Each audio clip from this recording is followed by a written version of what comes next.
call you one, don't tell you twice. I'm real discreet, a thief in the night. Yeah. If I call you one, I'm always scared. I'm not ashamed. I know the fire. Tell you twice. I'm real discreet, a thief in the night. Thief in the night. If I call you one, I'm always scared. I'm not ashamed. I know the fire. Tell you twice.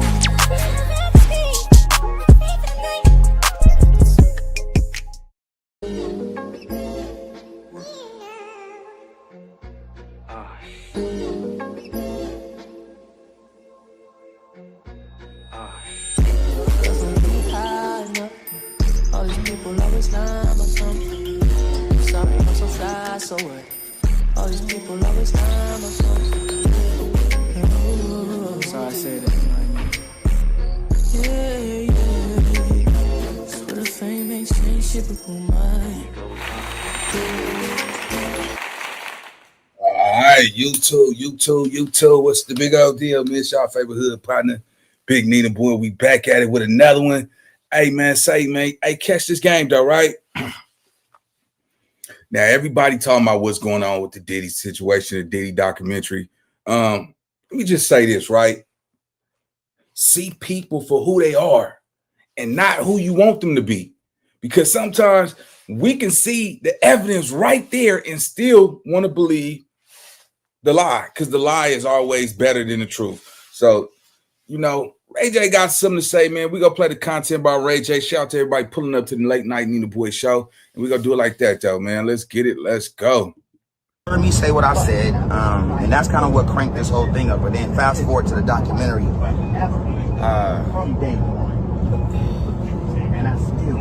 Niggas is saying that they was getting their ass taken, bro. Multiple times. Kept partying. Nigga owe you some money? I mean, you know. Yo, what the fuck is going on in this world, bro? Nigga said I woke up with females in the bed. Then I woke up and Diddy was in the bed. What was Diddy doing in the bed, bro? You know what? yeah, but wait a minute. What? You wake up, you got a murder mommy in bed with you though, right? And then you wake up and your rectum is hurting? Come on, gang. There's no way I'm leaving any place without it's a murder she wrote. It's a murder going on. It's no way, bro. It's no way on God's green earth, nigga. yeah, man. You know what I mean? Hey, man, I don't know what happened. I just woke up and something hurt back there. Come on, gang. Yeah, nigga ain't go. My thing is this, right? If y'all seen the Diddy documentary, man, now I have a question. Maybe y'all can help me in the chat. How did they get the footage of Diddy? Diddy was in there. How did 50 get the footage of Diddy being recorded and recording all the lawyers and all of this stuff? How did they get the footage? I watched, I think I watched one and a little bit of two. Who gave up that information? Because the way 50 got this, man, nigga, I ain't gonna lie, it's probably one of the best doc series. So if y'all ain't watched the Diddy documentary, y'all go watch that, man. It's something serious. It's something real. And it's so much that shit niggas didn't even know about. Let's go. Yo, what the fuck is going on in this world, bro? Nigga said I woke up with females in the bed. Then I woke up and Diddy was in the bed. What was Diddy doing in the bed, bro? Ooh, man, I went and took a shit, and my shit coming out way more runnier. Cut. Hold on, nigga. What the? Why? All right. I when you're comfortable with your sexuality, it's nothing to like, you know, make whatever, like, you know. But come on, gang. Man, you're getting too detailed, Ray J. But let me just say this though, right? Ray J makes a lot of sense, because how was y'all going back to go hang with Diddy if you woke up at a Diddy party and your ass hurt, you know what I'm saying, and somebody put their hot dog on your chili and your chili, you can't tell me, nigga, you still going back to no party like that. I mean, I'm gonna be honest with you. You know, some of this stuff about him, you know, putting hands on his baby moms and all that. Yeah, something that's true, but a lot of these dudes is just trying to look for a payout, bro. Just like a gang of these dudes right now. Oh, if you ever had your ass beat in at Los Padrinos or East Lake, call this number right now. And nigga like, yeah, hello, is this confidential? Yeah, man. Officer Williams and stuff, man. He'll come in my room and stuff, man, and he'll put a finger in my ass. Yeah, man, I want to get paid. And niggas is, and I'm tell y'all this, right? For all you killers and you gangbangers that's calling that hotline number saying that you got taken advantage of at Los Padrinos, East Lake, Sylmar, all that, bro, it will be open information. Yeah, nigga, yeah. You telling somebody, you know, you like chili on their hot dog and shit. All right, nigga. All right, yeah. Yeah, nah, man, it's gonna be public information, and I don't want to kill like me. I'm trying to get my family out the hood, nigga. Shit, my family don't got no money. Yeah, all right. We gonna see. Now there's too many Billy Badass out here on this internet, and then let us find out you niggas is calling saying somebody done stuff your turkey. Yeah, nigga. Yeah. Nigga then and put a butt plug in your nigga stuff, man. Come on, nigga. Man, come on, man. Yeah, all right, yeah. Oh, yeah, he used some dry latex too. What? Yeah, all right, nigga. Yeah, let me find out one of you niggas out there. You big badass nigga, you fucking me on this shit. Yeah. I'm a man though. Yeah, you ain't no motherfucking man calling on no hotline. I'm like, yeah, man, that man, he put a finger in there. Yeah, all right, nigga. We go find out. There go. I'm feeling sore around the rear end area. Okay, I got you. Listening out there, you know, very. So I know what happened. I've been taken. I've been taken, and now I'm still here partying, acting like nothing ever happened. Because there's a lot of people out here taken from people. Not only like people are getting robbed of not only their money and their spirituality. They're getting robbed of their womanhood and manhood. Woo! Snap diggity dog, man. Hey, let me just say this for everybody that's watching live right now. This is educational purposes. This is not to discriminate or offend anybody from any alphabet community. It is what it is. And we're going to leave it right there, man. This is specifically for educational purposes, research purposes. Once again, I do not wish to offend anybody from any special community that this might not align with. Let me get that out the way. Let's go. Asses are being taken in ways that nobody can explain. Do you chuckle? Do you laugh? Do you help? Do you criticize?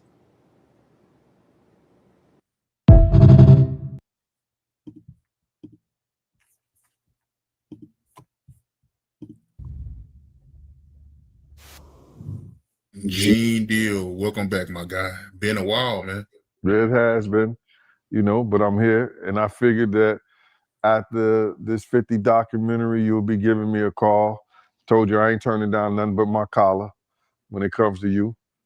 You know what I'm saying? Yeah, man. I mean, I had to bring you back. This documentary got everyone talking, man. A lot of people want to know why you wasn't in it, man. Well, first and foremost, I thought I was going to be in the documentary at first until I started talking to that director. I think her name is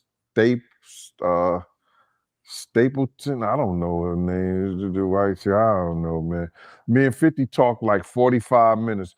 The producers had been calling me and everything. So this one night, 50 called me up, and they got him on the phone. Me and him was just talking. We was talking about old time shit. Sit down with Black Hands. Sit down with with Puff Kids, the whole Puff situation, and this documentary that he's going to be doing.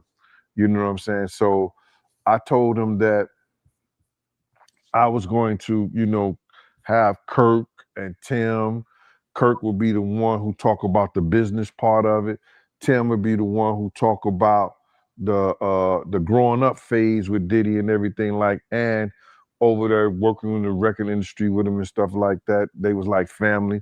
And I was going to talk about, the street stuff, what was going on with Bad Boy, with the security, with Wolf, with the city college, with the time that I knew about when I was with him up until about early 2004 or something like that. But basically the streets and then the traveling with him and the atmosphere and everything, and then go back into the Notorious Big stuff with the Tupac and the whole 9 years, all the stuff that I knew. You know what I'm saying? So we was talking and he sounded like, yo, listen here, they gonna spare no expense with this whole documentary. So I said, all right, cool. So what I did was I spoke to Tim and I spoke to Kirk Burrows. And I was like, yo, because I had Tim number. Tim didn't know how to get in touch with Kirk. Kirk didn't know how to get in touch with Tim. But Kirk was trying to tell me, give him the number with the Tim. I said, nah, I ain't doing that. So I gave one of the producers the number in the whole 9 yards to get in touch with Tim because I want to see him get money because I know Tim got a hell of a story with Puff. So then I talked to Tim and I told him, yo, listen here, man, we should go in as a package deal. All three of us, we could tell a hell of a story about this whole documentary. You know what I'm saying? From front to start. Then whatever stuff that they get and everything like that. So yo, let's go in there and ask them for 50 a piece. You know what I'm saying? So Tim was like with it, yo, Gene, whatever, go ahead like that. Kirk was like, yeah, okay, cool, Gene. It was like a general census that we was gonna do this in a whole package deal. You know what I'm saying? And then I started speaking to the producers and everything like that because 50 had told me himself that they was going to spare no cost in doing this because he wanted to tell the story and he wanted to tell the story like it was supposed to be told and everything like that. I said, yeah, okay. So then the director, I got to get her name, man, because it don't even sound. I want to put her on blast because she was telling me, she was saying to me that what I was asking for was crazy and they wasn't spending money like that. I'm talking about you got footage, you got clothing, you got I was doing footage, I had pictures, all the stuff that I had, you could figure out a way to pay a brother and stuff like that. And then I was telling her about some prices that I've already received and I had the invoices to show it. And then she was calling me like I was lying. I was like, yo, who do you think you talking to? You know what I'm saying? And she was talking about, there's no way nobody paid. Nobody what? I say, first of all you people come with these documentaries and stuff. The first thing you tell me, y'all tell these people out here that y'all don't pay, and y'all pay. You give, if you can make a picture look like $10,000-$15,000, you know what I'm saying? You can sit here and tell me that you're gonna pay me for my time sitting right down here with y'all. You understand? So then, one thing led to another, and I was like, yeah, all right, well then, F you, I spoke to 50, and then she said 50, and this is exact words that came out her mouth. 50 does not determine what goes in and go out of this documentary. And he definitely don't pay. He determine what somebody get paid. It's not his documentary like that. I was like, oh, so if it's not his documentary and I spoke to him like that, I don't need to be doing nothing with you because I'm doing this on the strength of him. But you gonna pay me if I do it. So it went back and forth, you know what I'm saying, for a little bit, and then they had Kirk Burrows giving me calls and everything like that. What are you calling me for? You know what I'm saying? I'm not. Get out of here. I know what kind of dude you is anyway. Me and you cool and everything, Kirk, but don't call me about no business with this stuff like that. And then what I found out is that he was making a deal, cutting a deal for himself as well as Tim. You understand? And I was trying to get a deal for all three of us. You understand? So that's how them industry cats go. That's what they do.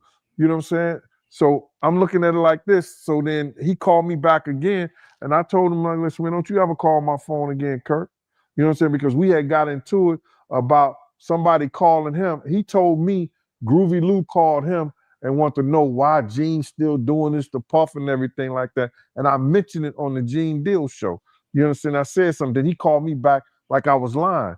And listen to me, Kurt. Don't call me about what these clowns and these niggas say right here, bro. I had nothing, and especially don't call me talking about what I gotta fix. When in fact, you know what you told me and you know what our conversation was. You know what I'm saying? So the whole thing about why I'm not in the thing, the lady was talking greasy to me.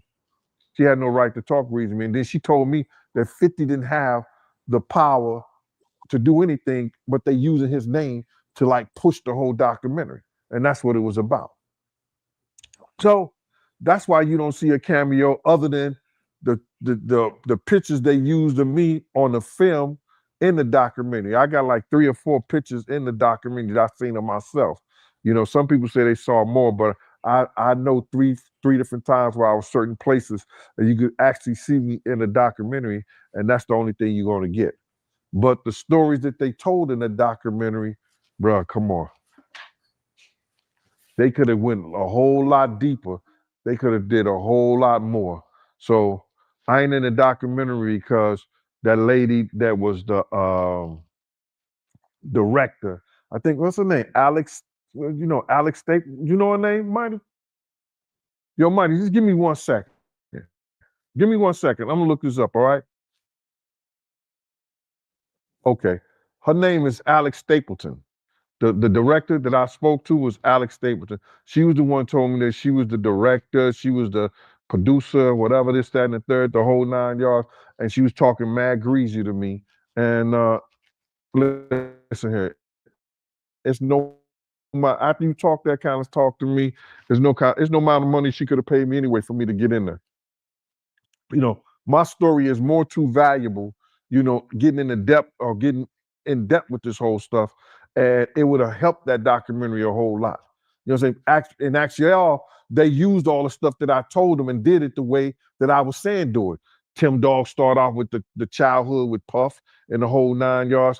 Kirk Burrows do the business part, but they was trying to put people in there like Mark Curry and other people to talk about the streets or what was going on, a certain thing. But Mark can only say so much, you know what I'm saying, because he was an artist, so he wasn't with Puff like I was with him during that time when we was running back and forth here and there and the whole 9 yards. So, Miss Alex Stapleton is the one reason why I'm not in the documentary, but it's all right with me. I've been in a lot of documentaries. I did The Shine, I did the A&E, I did the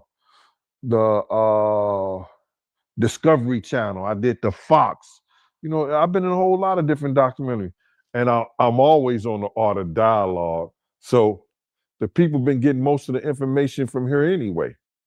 Yeah, man, you always on here, man. Always got to bring you on. So with that being said, man, I want to get right into the documentary, man. How you feel about the documentary, man? The behind the scenes footage they got a Diddy leading up to him getting arrested, and how you feel about all that, man?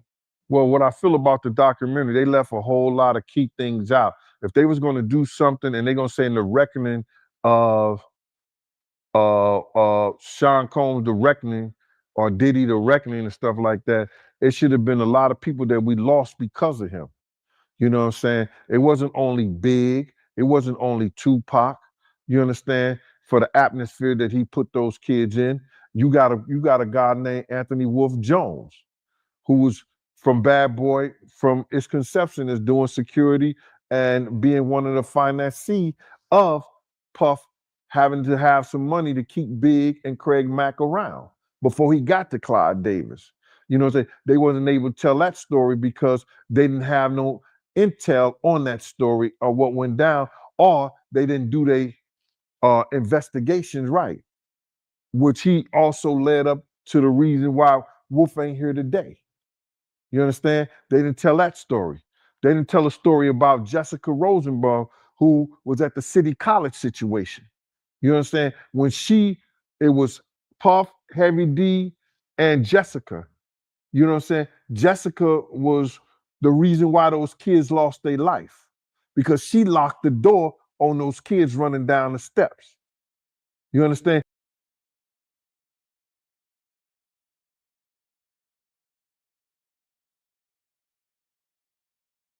Out there and they put Puff out there. You know what I'm saying? She should have been the main one because she is the one who locked the door.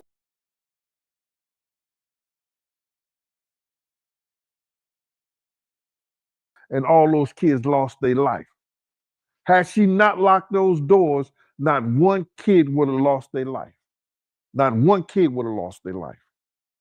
And that's what happened. So the feelings that I have about the documentary, man, it was just old news. And they took a couple of with the footage from Puff from the days that's leading up him to get arrested, and the incidents with the people from the courts. You know, the two people from the courts. So it was nothing new. It was put together pretty good, but it was nothing new that we didn't know. It is nothing new that we didn't know, bro. And they could have did a whole lot better. They could have got into the fact of they was talking about they wasn't going to, they was going to spend some money on it and stuff like that. They could have got into the fact of who actually made that payment because they put it all in the documentary. Who made that payment to get Tupac eliminated? If that was the payment that they had alluded to. So, like in the documentary, it's all right, bro. You know what I'm saying? But you watch it once, it don't get no second look. It don't get no second take. It ain't nothing like say, yo, I gotta go see that shit again. Nah, not at all. Producers, this plugin helps you work faster and create sounds that no one else is making. Co-producers' new So let me be clear on this, brother, is that I was at City College. You understand? I was there. I was doing security. My team was supposed to have the outside. Puff came to me the day before we were supposed to do the job there and told me that Heavy D didn't want us to do the security outside. I had 18 men ready to do the security outside with my dogs, like I always do. People knew how we used to roll. We would have the pits, the Rockwilders. You understand? We had that outside locked up. So anybody try to bum rush, anybody do that, we had the gates, the whole 9 yards. So we could stop all that. You know how people gonna get down in Harlem. You understand? So, and then when you got LL Cool J, you got Mike Tyson coming through there, and they coming through the front door so people see them. So they gonna go crazy. LL was the hottest thing out at that time. Mike Tyson was the hottest thing out at that time. They got all kinds of stars and people in there already. They was coming through the back. They came through the front. And it caused the door to be bum rushed. But if they had the gates up, if they had the dogs, and with the help of the police, that shit would have never happened, bro. That shit would have never happened. I was there. I saw it. I saw Jessica run down the steps after she grabbed the money box because my man Eddie was protecting her. And Eddie's the one called me on the walkie-talkie and said, yo, Jessica just locked me in outside the gym, Gene. You couldn't go down the steps after they bum rushed the door. You understand? I had to run around the whole gym on the outside, around the gym, down the steps, run across the basketball court, and open the front door. When I opened that one door, because it pushed inside, people start squeezing through that. Then I just kept doing the doors, and people was coming in there, falling dead, right out, just falling out right there. And once they got in there, they just fell out. It was crazy, bro. It was a crazy sight. So I was there, man. So I knew more than they would put down in that documentary. You know what I'm saying? You even see me when Puff is standing up right there. You see me down there trying to do CPR on somebody, and that was a 17-year-old kid that died, bro. That was a 17-year-old kid that died. I knew his brother. His brother was sitting there crying, talking about my mama gonna kill me. This is the first time I ever took my little brother anywhere. Terrible, man. Who do you put the blame on for that whole City College thing? Do you put it all on Diddy, or is it more people that played a part? Well, I think Puff cutting security for the outside is a big part. Second of all, the college should have had their security there, and you didn't see none of the college security. And the college should have let the police department know that it was a function of that magnitude that was coming. So it's Diddy and the college and the security and the school. To get into this documentary, man, because I want to get your point of view, man, and I want you to break it down. It's one part in here where Eric Sermon, he told a story about how he was in the car with Misa, and Diddy caught him in the car, and Diddy swung on him. You seen that part? Well, Eric Sermon said that Puff swung on him and invited him, and he invited Puff to go around the corner.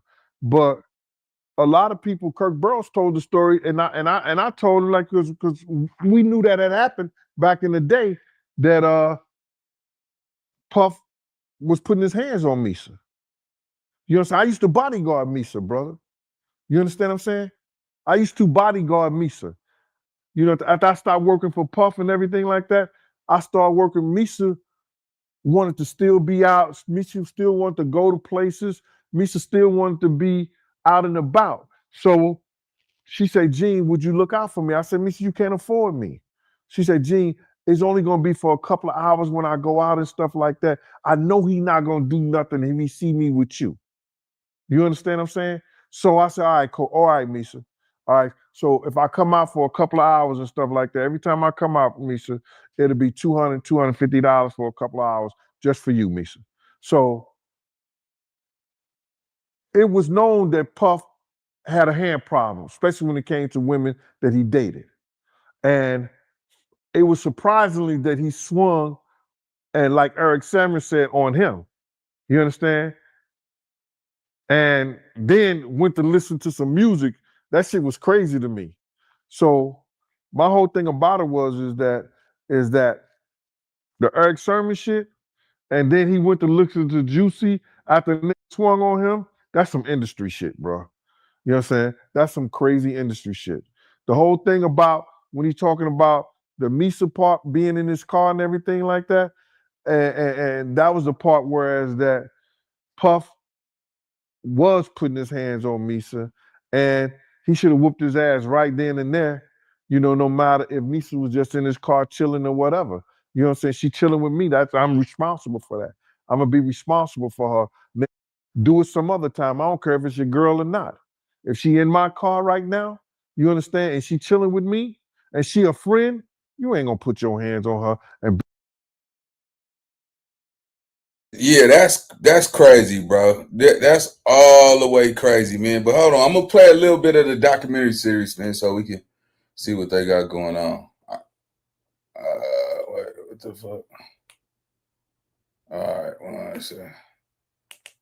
No matter what nobody said, let's just here and there, y'all are not working together the right way. We're losing. Welcome to Watch Mojo, and today we're looking at the most shocking. And it's all thanks to footage captured by a videographer Combs himself hired to document his days in New York prior to his arrest. The footage shows Diddy pacing through hotel rooms and anxiously scanning rooftops where law enforcement is perched across the street. They just get little cutaways of them, like looking from the, you know what I'm saying? We also see him make an emergency phone call with his team asking for someone seasoned in, quote, the dirtiest of dirty business to help navigate his crisis. You have to find somebody that'll work with us, whether they're from this country or from another country. It could be somebody that has dealt in the dirtiest of dirtiest dirty business of media and propaganda. Diddy is also shown moving through the streets among everyday people, even making a return to Harlem. However, when he gets back into his vehicle, Diddy immediately demands hand sanitizer, joking that he needed to cleanse himself from the very people he had just embraced. I got to. That's crazy, huh? Like the amount of people that actually I'm coming in contact with, like that's what I have to do. You know what I'm saying? It's like 150 hugs. You feel? Yeah, that's turn that down. Yeah, that's crazy, cuz. Nigga, I mean, I get it. Don't get it twisted though, right? Cause nigga, you know, sometimes you don't know who's shaking your hand. Some niggas got bad spirits. Some people might look at, oh, that nigga think he better than somebody. Nah, nigga, you just don't know what spirit is right there touching your hand. You don't know if nigga got callus on his hands, open wound, and anything. You know what I'm saying? And touch your skin, and you come up with some. Nah, nigga, I'm gonna tell you right now, shit, nigga. Hey, if you look dirty, yeah, nigga. If your hands got cut marks on them and shit, I might look and make sure I'm straight too. But anyway, let's get back to this video, man. Hold on. And we got action. Let go. Beat her like Puff was doing her. Nah, not at all. And I think that, you know, he should have took responsibility for that more so than he took responsibility of hearing a Biggie tape or Biggie music. You understand? And speaking of Misa, how you heard about the comments she made about you today? Welcome to Iron Beam, the future of futures trading. With our cutting-edge chart. Bruh, I saw that today. Somebody sent me that shit today, man. And my whole thing about it is, Misa, how am I harassing you? I've never harassed you. I've always been a protector of you so far until now. You understand? For you to go and try to snake that whole situation and saying, I'm the reason why you being harassed. No, your ex is the reason why you being harassed. You understand? Your ex is the reason why your son is the way he is. You understand? You know what I'm saying? This is what happened, and I'm gonna let you know. Another YouTuber, one or two, came out and said that Justin is Wolf's father. I mean, Wolf is Justin's father. Another YouTuber came out and said that Wolf is Justin's father. Wolf is a former bodyguard of Bad Boy that was murdered by an associate with BMF. So now, I never said nothing, yay, nay, or whatever. Me and Puff is beefing. You understand? I'm not gonna come out and play Super Saver or anything. You understand? I ain't got nothing to do with it. I might allude to, maybe he is, maybe he ain't. He shoot motherfuckers in the studio. Wolf was that type of dude. So I didn't say nothing. But I know the difference. I know that he wasn't, because they had a blood test. They had they did that paternity test and shit like that to prove that Justin was his son. Puff was mad the whole 9 yards because he had to pay Misa a large amount of child support, which he was starving her at first. He wasn't doing nothing for his son. That's why Suge Knight took that picture of Misa and Justin when he was hugging Misa, saying what the East Coast won't take care of, the West Coast will. You understand? I told everybody about that whole picture, and then everybody said I was lying and shit, and then somebody released Suge in the same clothes that he took that picture in, playing with Justin on the floor. You understand? So now, Misa is mad at me and upset with me because I didn't clarify that. You understand? It wasn't for me to clarify, Misa. I ain't harassed you not one time. I ain't harassed you when you owe me $750. I let it go. You've been having the money allegedly to pay me. You know what I'm saying? You got to deal with MCM. You could have sent me a bag. You could have did anything to make it good. But you just said, F it. Now you being harassed by Gene Deal. Gene Deal ain't never harassed you, Misa. I used to save you because you was so afraid that when you was out here giving it up on both sides of the panties, trying to feed your kids, that Puff was gonna find out. You know what I'm saying? About them down south niggas, about them NOLA niggas. Should I go on?